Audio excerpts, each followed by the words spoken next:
What's up, everyone? Jonathan here with the Venue RX, and on this show, we're passionate about everything having to do with wedding venues.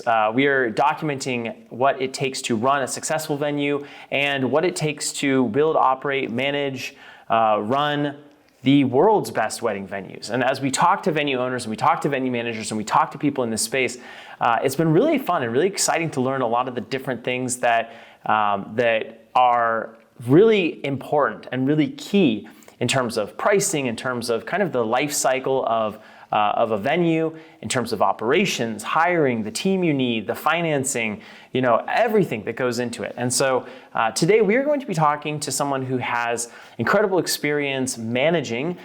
She's managed 2 properties, and we're really going to be focusing today on one of those properties. But without further ado, I'd like to welcome Kristen Leen to the show. Kristin, thank you so much for being here. Hi, Jonathan. I'm so excited. I listened to the podcast from day one, so I'm really excited to be here. You're listening to the Venue RX podcast. Awesome. Well, I'm so excited to have you. I have to say, I had Kristin Binford on very early, and it was so funny. We were talking one day and she's like, you need to connect with this other Kristin I know. And that's for almost exactly how she said it. And then she put us together in a group chat, and gosh, that must have been like 3-4 months ago, maybe even 6 months ago. And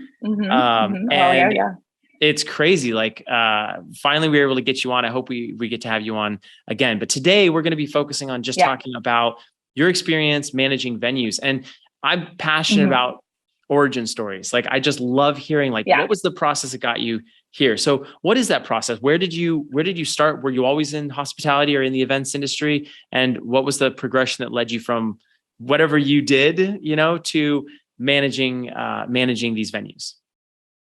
Yeah, absolutely. So it is definitely a little bit of a windy road, and I'll try to get to it quickly. But I answered a Craigslist ad. If anybody even remembers Craigslist, I know that would be is that even around anymore? It is.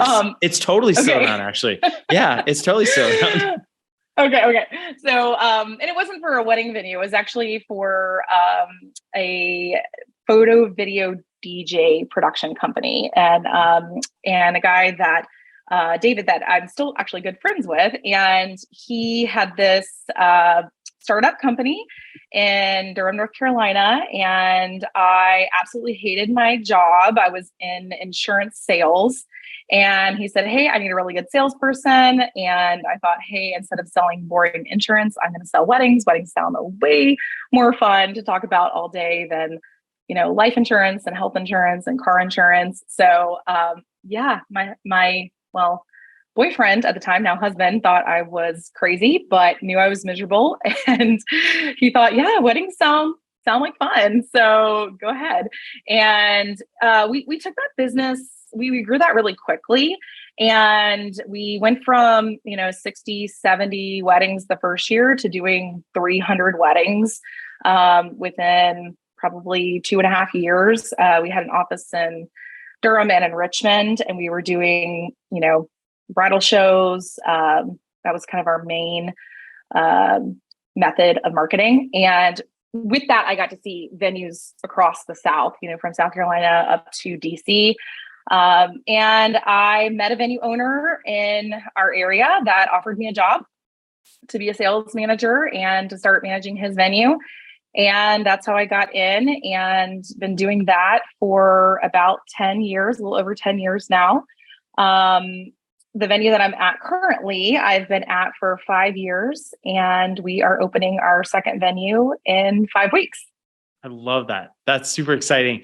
It's super exciting, and it's super crazy busy. I know you're probably, things are probably constantly changing and evolving. And are there some things that really stood out to you that were surprising maybe as you're opening this new facility? Yes. The surprises have mostly had to do with that we were opening, we're working on a historic property. So there's always surprises during the construction phase of any venue or renovations of any property, especially when it comes to historic properties.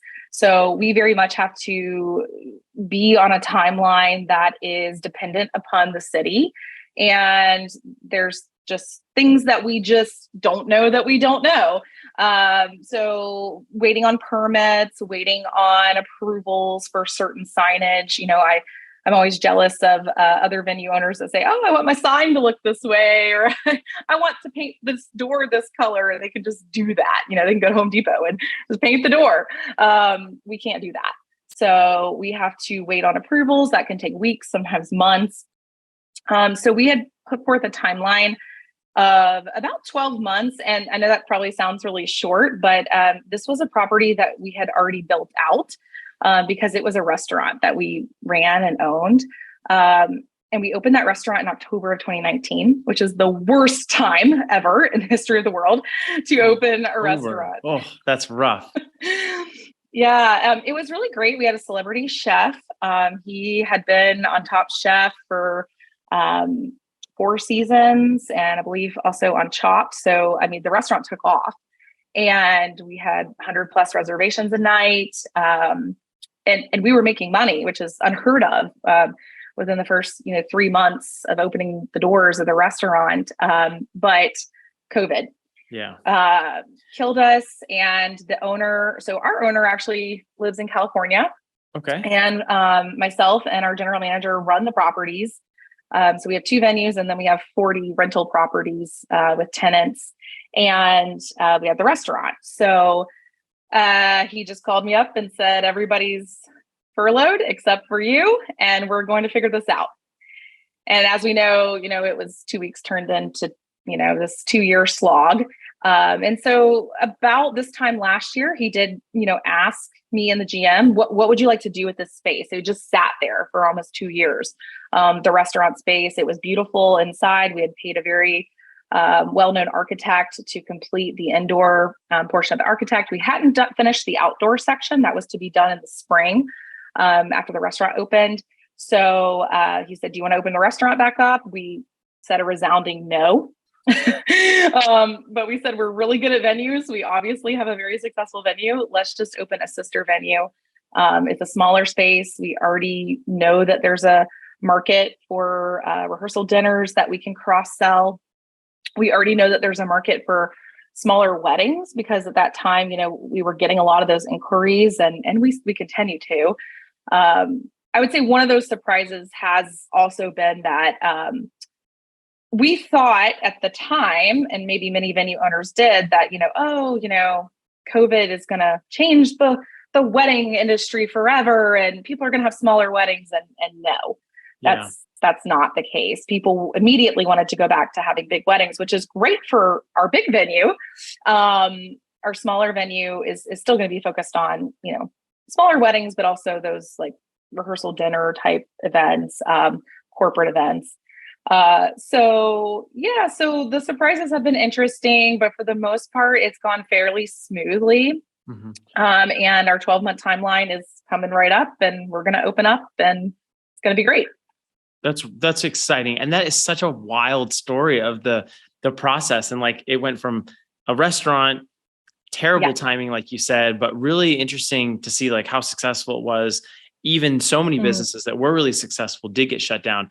I was absolutely one of those people, though, who thought like, oh my goodness, how is this going to change the industry permanently? And it definitely was a little bit surprising to me to see, like, I think there were absolutely changes in buying patterns and things like that. Maybe some kind of buyer behavior that changed a little bit, but I think people still want to gather. People still want to get together and, have those weddings. And I've seen a resurgence back to kind of some of our similar numbers pre-COVID. So that's something that's definitely been interesting to me. I wanted to touch on something though, before we move on. You mentioned you got involved in the first ever property, and they were doing like 50, 60 events, and you went, and then that following 2 years, you did like 300.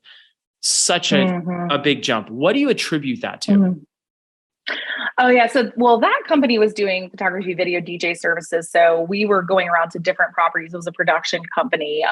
That growth was really, so we could do multiple weddings on the same day. So it is not necessarily a venue, but I mean, it's the same principle really applies. And that's what I've done at all three venues that I've worked at, is really just making it a sales organization. You have to look at, and that's something that a lot of venue owners are not. Well, I wouldn't even extend it. I wouldn't just pick on venue owners. I would pick on the whole wedding industry as a whole. I think a lot of times we're not great at remembering that this is a business and you have no business until you make a sale. No, and I have a sign in my office that says, nothing happens until a sale is made. And it's just true, right? Because, and we're all salespeople, even if we don't like to be or want to be.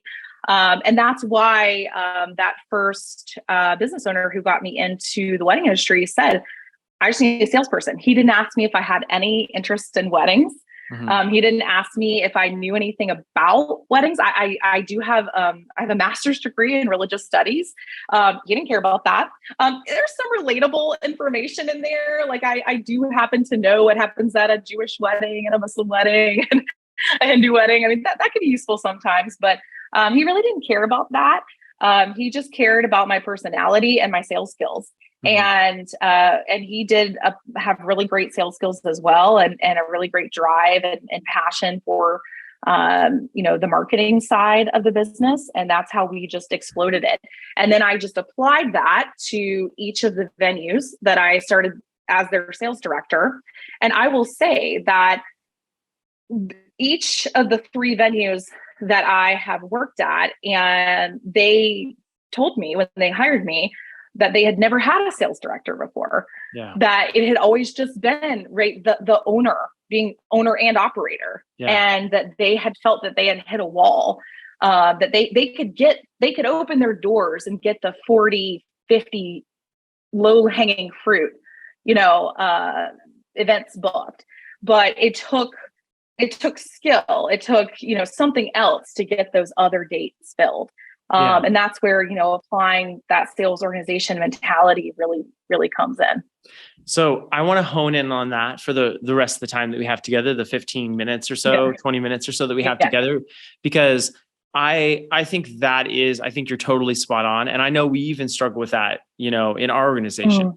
We manage multiple properties, and at each one of those properties, you're right, there's totally 40, 50 dates, probably between 30 and 50, depending on the property, depending on the area, of like really low hanging fruit and seasonality and some of those factors.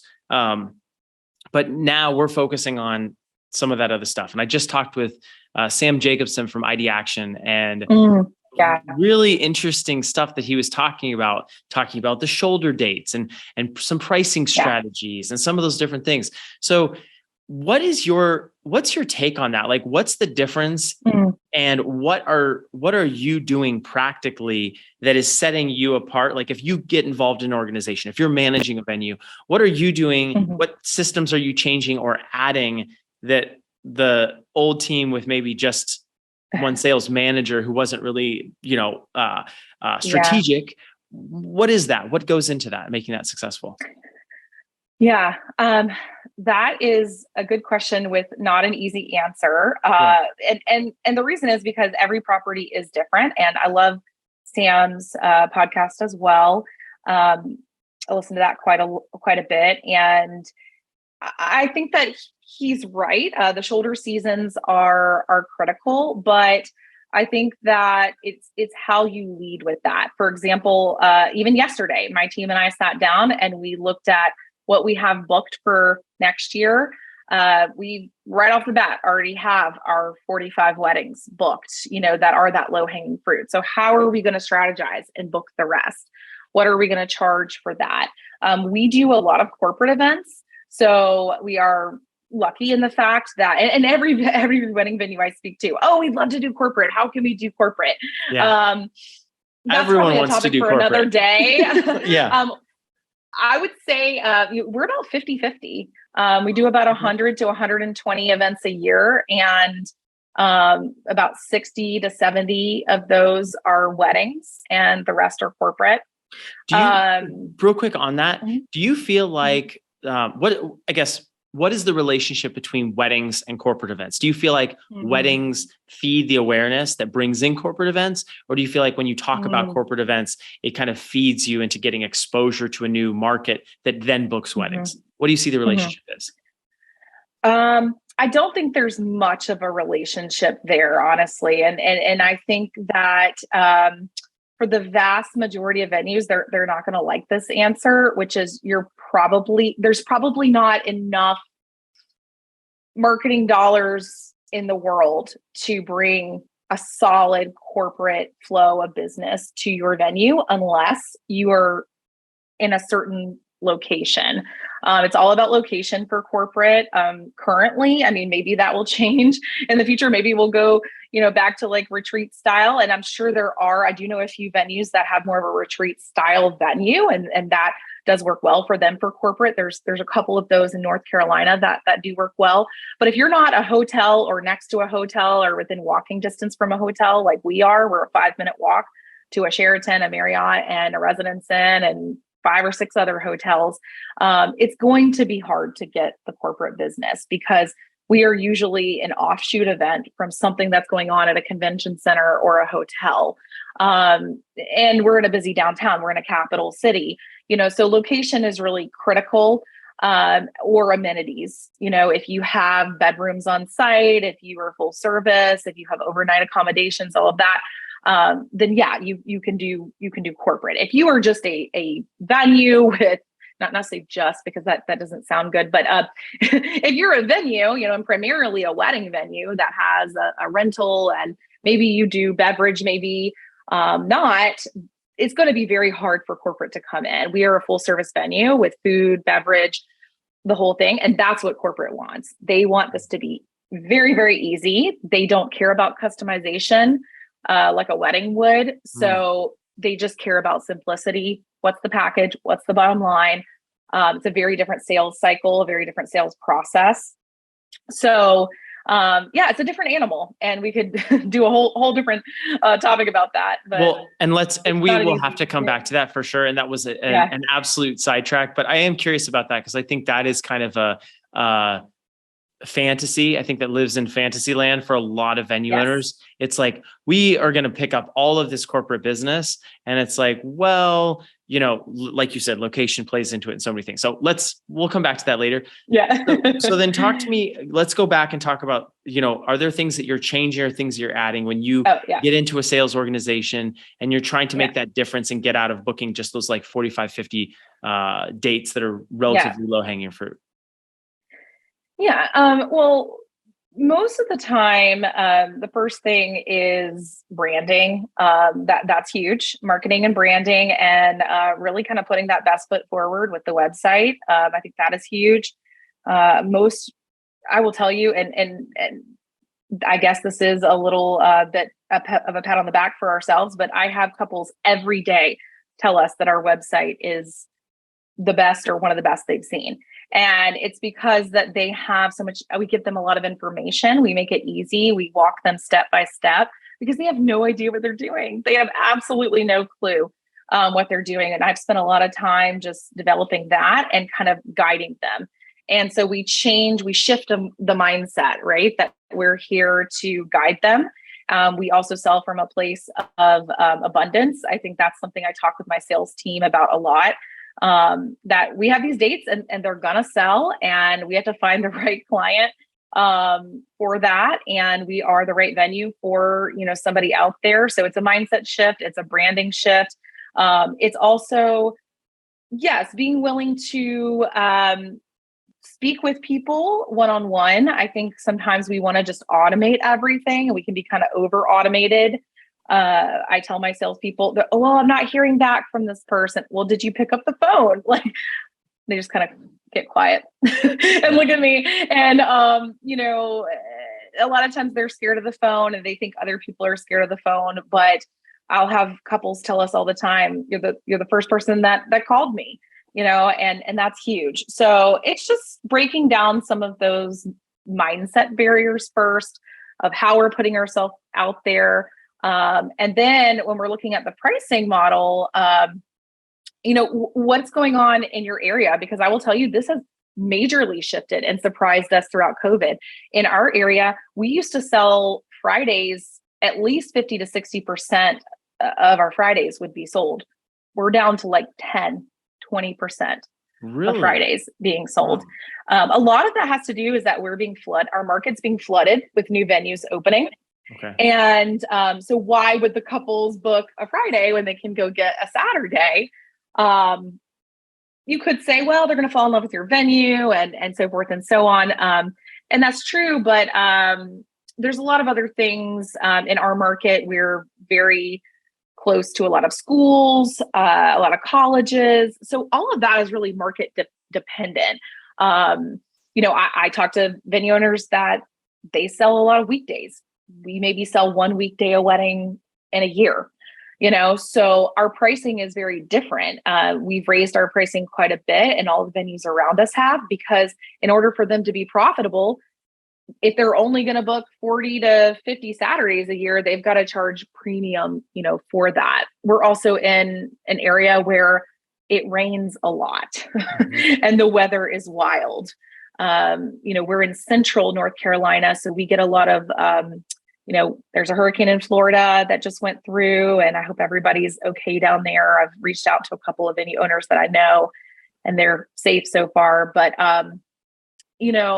I think that because of our position, we get a lot of threats from the weather, and with that, we kind of have a seasonality to our pricing. So we'll look at that, but not everybody's like that. So once we kind of assess that and really figure out like, what are our prime dates? What can we sell for top dollar? And then kind of work down from there. And we just go hard on the phones. We go hard on email. We go hard on text messaging, and we communicate, and we come from that place of abundance, and people respond really well to that. That's incredible. That's so much information. And I love that, because I know venue owners are going to be listening to this, or people who want to open venues, and they're going to that's a lot. They're going to be writing, they're going to be thinking about this. They're going to be rewinding. I want to ask you a question about the pricing. You said, you can get the top dollar, and then you said the other venues in your area. What does that look like? Not necessarily an exact number, but when you say top dollar, speaking in North Carolina, like what is that right now? We're here in late 2022. Yeah. So we're really seeing venues charging anywhere from $10,000 to $14,000 for a Saturday for the venue, for about 12 to 14 hours of a venue rental with tables and chairs. And that's no catering, that's no bar, that's just the venue itself with the base rental pieces, tables and chairs. Correct. Are you including anything else? Correct. Nope, just tables and chairs. Maybe they'll have, we started this a while back, a few years ago. We are in an ABC state, so we can't allow any outside alcohol to be brought in once you have permitting. So we include, lunch and alcohol in the suites for them, like champagne, beer, wine, that kind of thing. So a lot of venues do include like a lunch for the wedding party suite, but that's valued at maybe like $500 or something. So most venues do provide something equivalent to that, but I mean, really nothing else. I mean, linens are usually separate. And that's become kind of the standard, at least in the triangle, which is Raleigh, Durham, Chapel Hill here. But I am even starting to see some of the venues outside of our area stretching into kind of more rural places, creeping up to like the $8,000 to $10,000 range for their Saturdays. And I kind of attribute that to two things. One, inflation and recovering from the losses of COVID. I mean, we were in a state that was very locked down for about a year. So we were restricted, no weddings for about 4 months, and then restricted to 100 guests for almost a year, 6 months after that. So for about a year, we were very restricted, and slowly kind of came out of that. I would say me and our team really said that we felt like COVID was over for us 3 months ago. Okay. So if that kind of gives you any indication, and that's when I started seeing this huge shift up in pricing. is everybody saying, okay, now we have to charge this. We don't have a choice.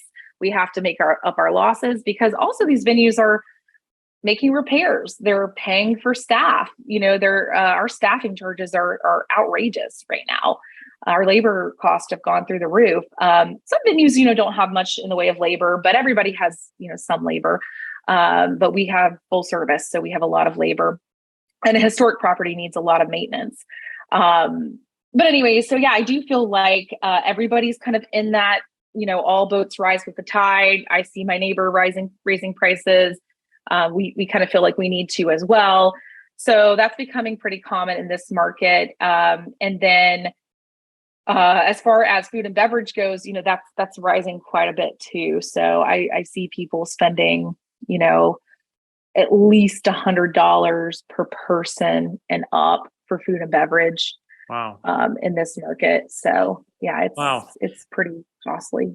You made a comment about other venues popping up and kind of that raising the competition level of sorts, or it's just changed the dates maybe that you used to book. Right. Right. Do you, if you just had to give some advice to venue owners, should they be concerned if there are other venues opening in their market? And as kind of a context of that, what would you define as a market? Like, what would you define as competition? Is this a venue that is, 2 blocks up the road if you're in an urban area, or is this something that's even 30 miles away?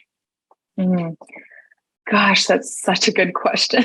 Okay. So, and I told Kristin, I said, you asked such good questions. So, let me think about this.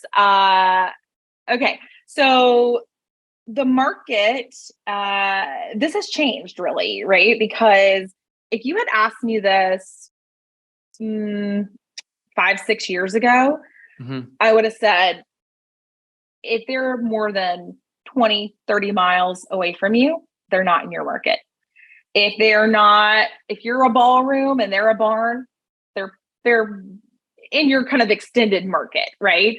But this has totally changed. And I think it's because, like I always say this, the couples, like we kind of, stay the same, in our mindset, but the couples they change our mindset, right? Like we get new couples every year, and they're new, like their age range, their generation is different. And this generation of couples is very open mindset to style and to location, because I think part of that too is the wedding industry as a whole outside of venues has grown exponentially in just what's available to them. There are now party buses and, all these transportation options. We have something called the Raleigh trolley, which is a whole company in itself that takes people around to different venues or from venue to venue for the wedding day and stuff. So all of that kind of shortens the gap on what that market looks like, right? And the hotels are popping up more. If you're a venue that maybe is more rural, but then all of a sudden a hotel goes up near you, well, now, maybe that's, not as much of a hurdle for you. So you'll have couples that now consider you a little bit more than those who would say, oh, I'm only going to get married there because it's local and my family lives right here. So I think that's changed a lot. I would say in general, like a short answer would be, I would say within an hour radius is fair. Most couples are kind of looking in that. You will find a subset of couples that are open to beyond that, regions.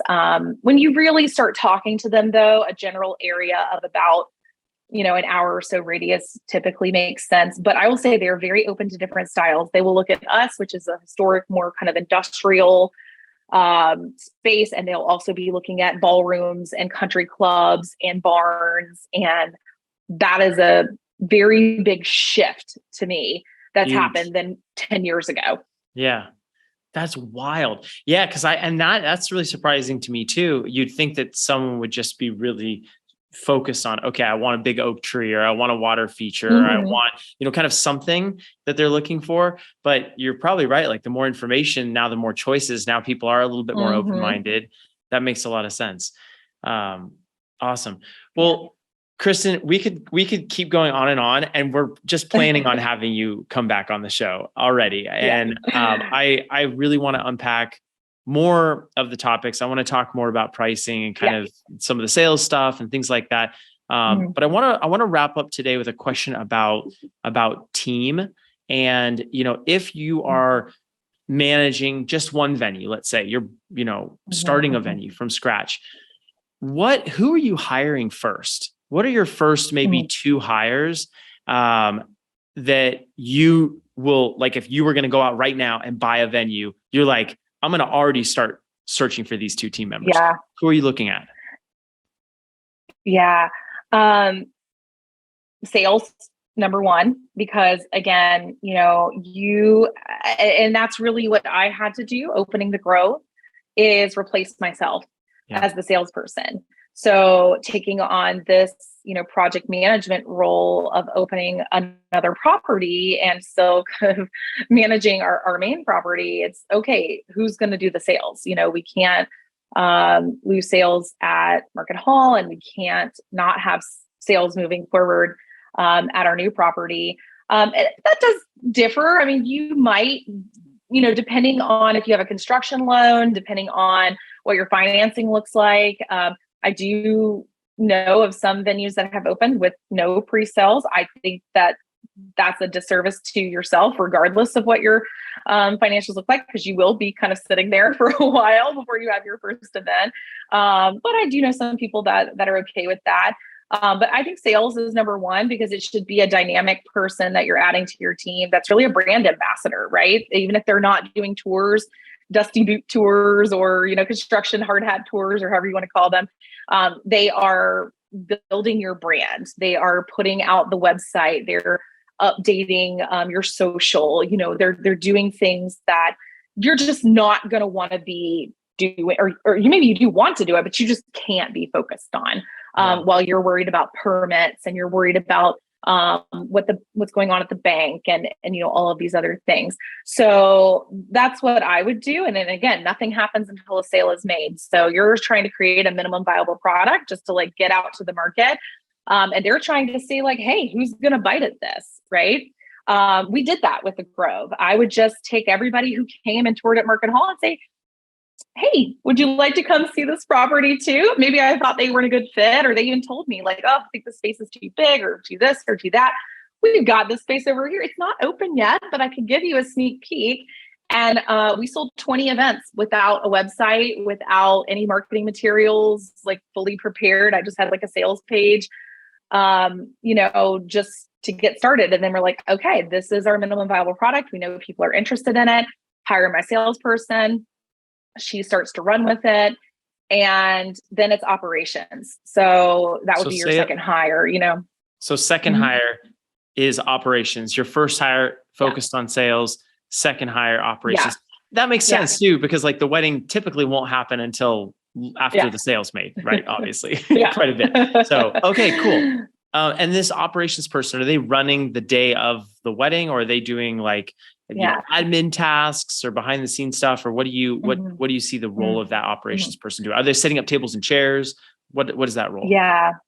So we have kind of a 3-pronged org chart where we have sales, operations, and then account management. And that's kind of our customer service branch. Now we do food and beverage. So we they're kind of running our catering piece, but I really think we just have to have several account managers when you do that. I think you still have to have a customer service person. We also have an admin person. So that customer service admin person might be the same thing if you're not doing, full service like we are.